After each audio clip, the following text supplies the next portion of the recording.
The entire Mortal Kombat 2021 movie changes if one thing never happens. Cole Young is never born.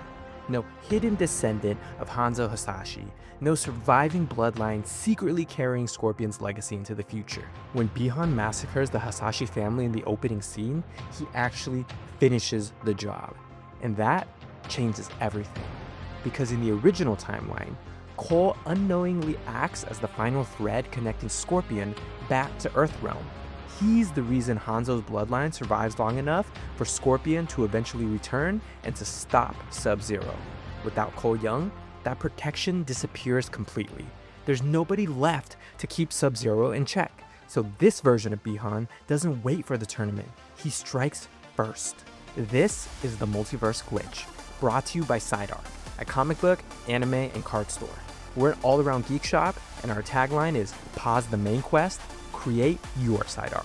The first champion dies in Bangkok. 3 days before Raiden can reach him, police find the apartment frozen from the inside out. Frost covers the walls, pipes burst through the ceiling. The victim is still standing upright near the kitchen counter, phone frozen in his hand like he tried to call for help before he died. There's a clean hole through his chest. No witnesses, no signs of forced entry. Then, another fighter disappears in Berlin, then Osaka, then Chicago. By the end of the week, panic starts spreading through the underground networks that know Mortal Kombat is real. Safe houses empty overnight. Champions stop sleeping in the same place twice. And somewhere out there, Bihan keeps moving. Inside Raiden's temple, Raiden stands over a map, covered in the photographs of dead champions while lightning crackles softly across the room.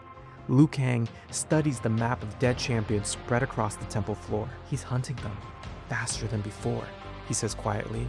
Why now? Raiden stands motionless, lightning flickering faintly around his eyes. Because there's nothing left to fear. The room goes silent. Kung Lao slowly looks up. The Hasashi bloodline? Raiden nods once. It ended with Hanzo Hasashi. Even saying the words feel wrong. For generations, Bihan believed that there may be a surviving descendant, a final ember of Scorpion's line. Raiden's expression darkens, but time has erased that possibility. Liu Kang frowns. So Sub-Zero waited all this time because he thought Hanzo could return? Not return, Raiden says. Avenge. Lightning softly crackles across the temple walls. But now, Bihan knows that the Shirai Ryu truly died that night. Kung Lao looks back at the photographs of the murdered champions. And now, he's finishing the war. Meanwhile, in Los Angeles, Johnny Cage has absolutely no idea any of this is happening. He's in the middle of filming some terrible, straight-to-streaming action movie called Deadly Fist 6. Fake explosions, fake ninjas, fake blood. Johnny's complaining to makeup artists when suddenly, every light in the studio explodes at once. The room goes dark. Everyone stops moving. Ice slowly begins spreading across the walls. Johnny blinks. Okay, practical effects are getting ridiculous. Nobody laughs. One of the security guards near the exit slowly freezes solid, mid-step. Crack! His body shatters across the floor. The entire room erupts into panic as Sub-Zero steps out from the darkness like death itself. One crew member tries to run. An ice spear pins him to the wall instantly. Johnny stumbles backward in horror. What the hell is this? Gunfire erupts through the studio entrance. Sonya Blade storms in with the tactical team behind her. Move! She screams. Soldiers unload rifles into Sub-Zero, while Sonya grabs Johnny by the jacket and drags him towards the back exit. Bullets barely slow Bihan down. Ice walls explode through the hallway. Men freeze where they stand. One soldier gets dragged screaming into the darkness before suddenly going silent. Johnny barely escapes through a side door before the entire soundstage freezes over. Outside in the parking lot, he's hyperventilating. What was that thing? Sonya slowly replies. That's why we came for you. I'm an actor. Not anymore. That night changes Johnny completely. The ego is still there, but it feels thinner, like a guy desperately trying to crack jokes because the alternative is admitting that he's terrified. Meanwhile, Earthrealm keeps losing. Champions vanish faster than Raiden can protect them. Safe houses get wiped out overnight. Rumors spread about a ghost made of ice, slowly moving through cities, leaving frozen corpses behind. And because there's no Ko Young in this universe, nobody's wasting time babysitting a confused newcomer, which means Kung Lao survives the early attacks. And honestly, that changes the entire resistance. Kung Lao becomes the hardened veteran Earthrealm actually needs. He trains survivors, leads missions, keeps people focused while panic spreads around the globe. At one point, Johnny watches Kung Lao casually sharpen his hat beside a campfire and asks, "So, what's the game plan here?" Kung Lao doesn't even look up. Survive long enough to kill Sub-Zero. Johnny waits for him to elaborate, but he doesn't. And that's when Johnny realizes how bad things really are, because nobody thinks they're winning anymore, especially Sonya. She becomes the backbone of the entire resistance. While governments collapse into confusion and Raiden grows increasingly more distant, Sonya is the one organizing safe houses, evacuation routes, weapon caches, networks of survivors.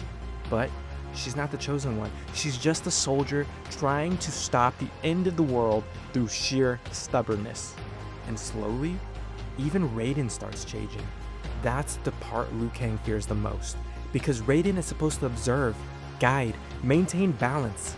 But balance no longer exists. One night, Liu Kang finds Raiden standing in an alleyway surrounded by smoking corpses. 3 Outworld assassins lie burned from lightning strikes. "You interfered directly," Liu Kang says carefully. Raiden stares down at the bodies. "The rules were written for a tournament," he says quietly. Lightning flickers across his arm. There may not be a tournament anymore. After that, Raiden becomes ruthless. Black Dragon mercenaries working for Outworld are found electrocuted in abandoned buildings. Entire city blocks lose power moments before gigantic lightning storms appear out of nowhere. The God of Thunder stops acting like a protector and suddenly starts acting like a man, desperately trying to hold a collapsing world together with violence. Then comes the attack on the temple. Snow begins falling outside, despite it being in the middle of summer. Everyone knows immediately who it is. The survivors prepare for war while frost slowly creeps across the stone floors. Johnny looks around nervously. "So, this is happening, huh?" Kung Lao places the bladed hat onto his head. This was always going to happen. Then, the doors explode inward. Sub-Zero enters slowly through the smoke. Raiden steps forward first. Lightning crackles across the temple violently. "You have crossed every boundary, Bihan." Sub-Zero's eyes narrow slightly. "The Shirai Ryu are gone," he says coldly. Earthrealm has already lost. And honestly, Raiden isn't sure if he's wrong. If you enjoyed this video, make sure to follow us and leave us a comment telling us what situation you want to hear about next. And remember, pause the main quest and create your SideArc. And make sure to check out our physical retail store too.